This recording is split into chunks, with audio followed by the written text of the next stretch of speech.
안녕하세요. 오늘 저희가 좀 깊이 들여다볼 주제는요. 여러분이 보내주신 자료에 나온 건데 바로 개인정보보호법 제34조.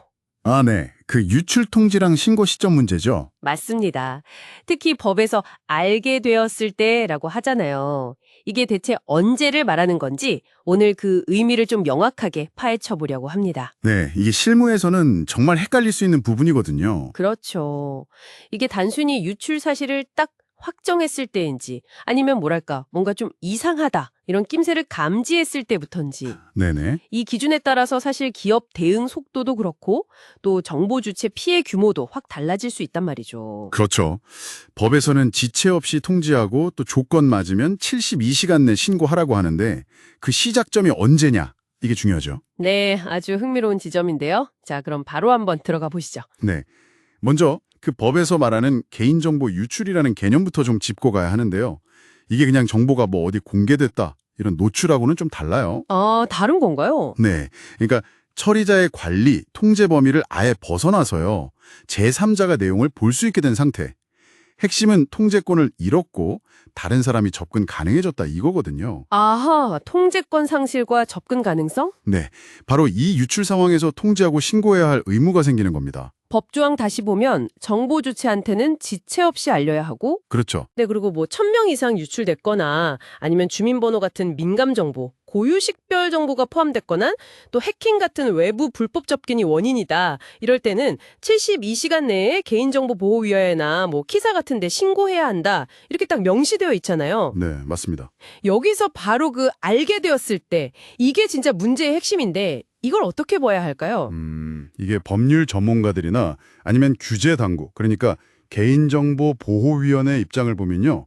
이 시점을 그냥 유출이 100% 확정된 그 순간 이렇게만 보지는 않는 경향이 아주 강합니다. 아, 확정 시점이 아니다. 네, 오히려 유출 가능성을 합리적으로 인지한 시점 이렇게 해석을 하거든요. 이게 되게 중요한 포인트예요. 합리적으로 인지한 시점. 네, 만약에 확정될 때까지 기다려라 이렇게 해버리면 조사 다 끝날 때까지 그냥 손 놓고 기다리게 되는 거잖아요. 그렇죠. 시간 엄청 걸릴 텐데. 그럼 법에서 말하는 지체 없이라는 취지에도 안 맞고 그 사이에 정보 주체 피해는 뭐 걷잡을 수 없이 커질 수 있거든요. 아, 그러니까 확실한 증거, 뭐 스모킹건을 다 찾을 때까지 기다리라는 게 아니고 뭔가 합리적인 의심이 들 때 인지 단계에서 이미 법적 의무의 시계는 똑각이기 시작한다. 이런 거군요. 바로 그겁니다. 예전에 그 SK텔레콤 사례 때도 개인정보보호위원회가 그랬던 것 같아요. 유출 가능성 있는 이용자들한테 일단 빨리 알려라. 이랬던 게 바로 이런 맥락이었겠네요. 정확합니다. 네, 개인정보보호위원회는 바로 그 인지 시점부터 72시간 카운트다운 시작이다 이렇게 강조하고 있어요. 인지 시점부터 72시간. 네, 여기서 인지라는 게 사실상 감지랑 거의 비슷한 의미로 쓰이는데요. 정황상 이거 유출된 것 같다라고 합리적으로 판단할 만한 근거가 생긴 때 그걸 말하는 거죠. 아무래도 정보 주체 권리 보호하고 피해 막는 게 최우선이니까요. 그런데요, 이게 현실적으로 보면 감지나 인지 단계에서는 아직 정보가 좀 부족할 수 있잖아요. 뭐가 얼마나 어떻게 나갔는지 정확히 알려면 시간이 좀 걸릴 텐데? 네, 맞아요. 그게 딜레마죠. 기업 입장에서는 좀 섣불리 알렸다가 뭐랄까 오히려 흉난만 키우거나 나중에 사실 아니었네 이러면 어떡하나 걱정도 될 것 같거든요. 이 간극은 어떻게 메워야 할까요? 바로 그 점 때문에 이제 실무적으로 고민이 깊어지는 건데요. 그래서 보통 권고되는 방식이 있어요. 초기 조사를 일단 빨리 해보고 그 결과 유출 가능성이 높다라고 합리적으로 판단이 서면 모든 사실이 다 확정되기 전이라도 일단 통지나 신고 절차를 시작하라는 겁니다. 아, 일단 시작을 해라. 네, 개인정보보호위원회도 이런 단계적인 접근을 인정해주고 있어요. 그러니까 처음에는 유출 사고가 발생했습니다.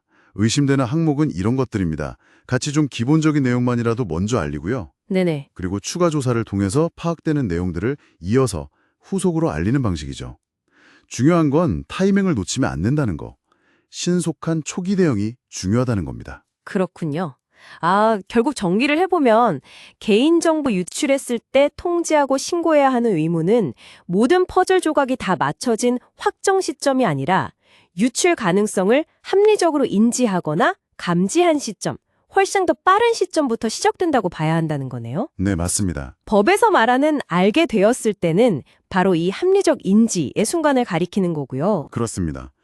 이게 결국 정보 주체의 피해를 어떻게든 최소화하려는 법의 근본 취지를 반영한 해석이라고 볼 수 있죠. 네. 그래서 이 정보를 다루시는 뭐 기업 담당자 입장이시든 아니면 그냥 내 정보가 어떻게 보호받는지 알아야 하는 소비자 입장이시든 이 해석을 보면 규제 당국이 기업의 신속한 대응 그리고 투명한 정보 공개를 얼마나 중요하게 생각하는지 이걸 명확히 알 수 있는 거죠. 따라서 기업들은 평소에 유출 사고를 대비해서 명확한 내부 대응 계획 같은 걸 미리 세워두고 또 사고 터지면 신속하게 초기 조사를 하고 네, 그게 중요하죠. 그리고 인지 단계에서 합리적인 판단을 해서 단계적으로라도 통지하고 보고하고 특히 그 72시간 신고 원칙 이거 꼭 지키고 모든 과정을 상세하게 기록으로 남겨두는 게 정말 필수적이겠습니다. 네, 맞습니다.